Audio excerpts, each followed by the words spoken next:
আপনারা শুনলেন আলু ব্যবসায়ী সমিতির তরফ থেকে কিন্তু জানানো হয়েছে অনির্দিষ্টকালের জন্য কর্মবিরতির ডাক দেওয়া হয়েছে এবং সরকারের সঙ্গে আলোচনার রাস্তা খোলা রেখে এই কর্মবিরতির ডাক দেওয়া হয়েছে।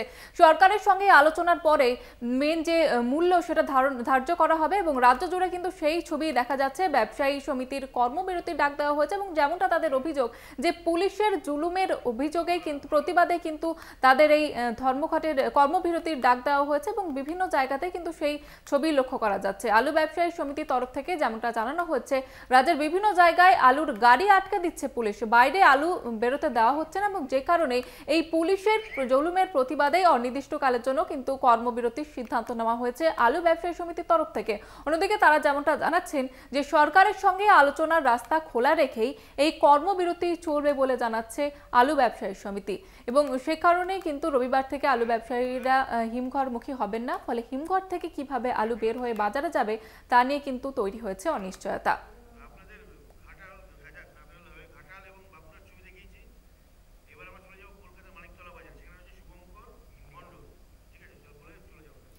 একেবারে এবং আপনাদের যেমনটা দেখাচ্ছিলাম যে ঘাটাল এবং বাঁকুড়া সেখানেও কিন্তু একই রকমের ছবি দেখা যাচ্ছে। এবার কলকাতার মানিকতলা বাজার সেখানে কি ছবি, সেখান থেকে সরাসরি রয়েছে আমাদের প্রতিনিধি শুভঙ্কর মণ্ডল। শুভঙ্কর, এই মুহূর্তে কি ছবি লক্ষ্য করা যাচ্ছে, ব্যবসায়ীরা কি বলছেন এবং ক্রেতারাই বা কি বলছেন সেখানে?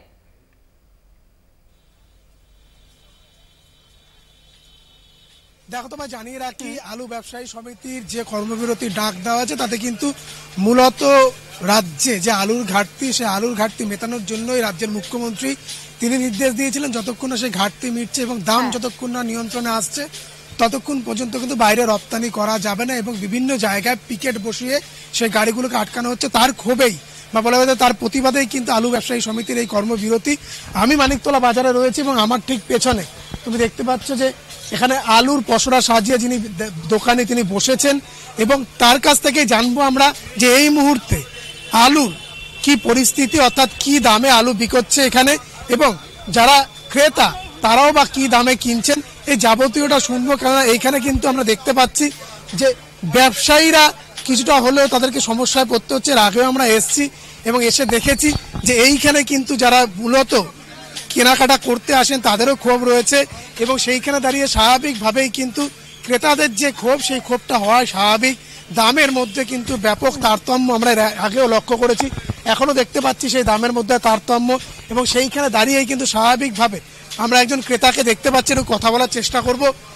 দাদা, যেভাবে আলুর দাম বাড়ছে স্বাভাবিকভাবে নিম্ন মধ্যবিত্ততে একেবারে নাভিশ্বাস, কতটা বেগ পেতে হচ্ছে বাজার করতে এসে? প্রচুর বেগ পেতে হচ্ছে যে এত সবজির দাম বেড়ে গেছে, এত আলুর দাম, এরকম পেঁয়াজের দাম, আদার দাম, যে বাজারে আসছি ব্যাগ ভর্তি হচ্ছিল 300 টাকা বাজার করছি, এরকম সমস্যা পড়তে হচ্ছে মানুষকে। এত দাম বাড়লে কি করে আমরা চলবো?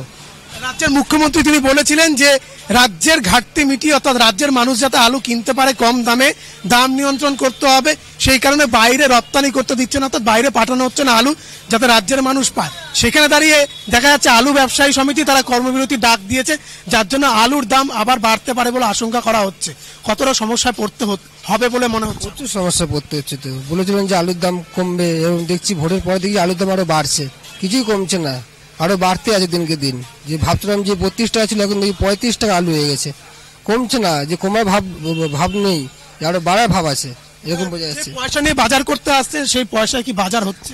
না না, হচ্ছে না তো, বাড়ি যাচ্ছি এই বাজার কুলাচ্ছে না, 300 টাকা বাজার করছি, ব্যাগ ভর্তি করছে না, মনে পোষাচ্ছে না, এরকম সবজির দাম, এরকম আলুর দাম বেড়ে গেছে। একেবারেই আমরা কিন্তু অবশ্যই যে বিক্রেতা দাদা রয়েছেন তার সঙ্গে একটু কথা বলার চেষ্টা করে নেব। দাদা, এই মুহূর্তে বাজারে কততে আলু বিক্রি হচ্ছে জ্যোতি এবং চন্দ্রমুখী? 32 টাকা দিয়ে 35 টাকা, চন্দ্রমুখী 35 টাকা। আলু ব্যবসায়ী সমিতি যে কর্মবিরতি ডাক দিয়েছে তার জেরে আলুর দাম বাড়া আশঙ্কা রয়েছে, কেননা তারা কাজ করছে না। তারা বলছেন যে কুইন্টাল প্রতি 2300 টাকা করে তারা হিমঘরের বাইরে বিক্রি করছে, কিন্তু বাজারে যাচ্ছে তখন সেটা 35 থেকে 38 টাকা হয়ে যাচ্ছে। এই যে দাম বাড়ছে সেটা তাদের হাতে নিয়ন্ত্রিত হচ্ছে না, এটা রাজ্য সরকারের দেখার কথা। সেইখানে দাঁড়িয়ে তারা বলছেন যে তারা কিন্তু এইভাবে কিছু করছেন না, এখানে কিন্তু দাম বাড়ার আশঙ্কা তৈরি হচ্ছে। আপনার কি মনে হয় যে দাম আরো বাড়লে সত্যি সমস্যায় পড়তে হতে পারে? দাম বাড়লে তো আপনি ট্রান্সফারের কি হচ্ছে না হচ্ছে, কিন্তু আমাদের যা ডেলি আছে তো আমাদেরকে বেচতেই হচ্ছে। ঠিক আছে, দাম বাড়লে বেচবো, বাড়ি আর কমলে কম করে বেচবো। আপনারা যেই দামে পাবেন সেই দামেই বেচবেন? হ্যাঁ হ্যাঁ, ও তো আমাদের শুরু থেকে যা দামে পাবো ওই দামে বেচবো।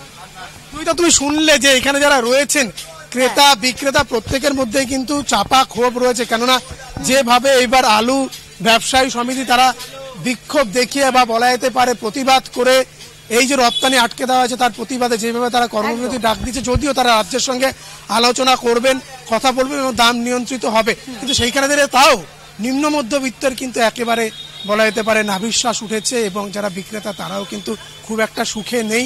তাদেরকে যেই দামে তাদের কিনতে হচ্ছে সেই দামে কিছুটা নিজেদের জন্য লাভ রেখে তাদেরকে ছাড়তে হচ্ছে।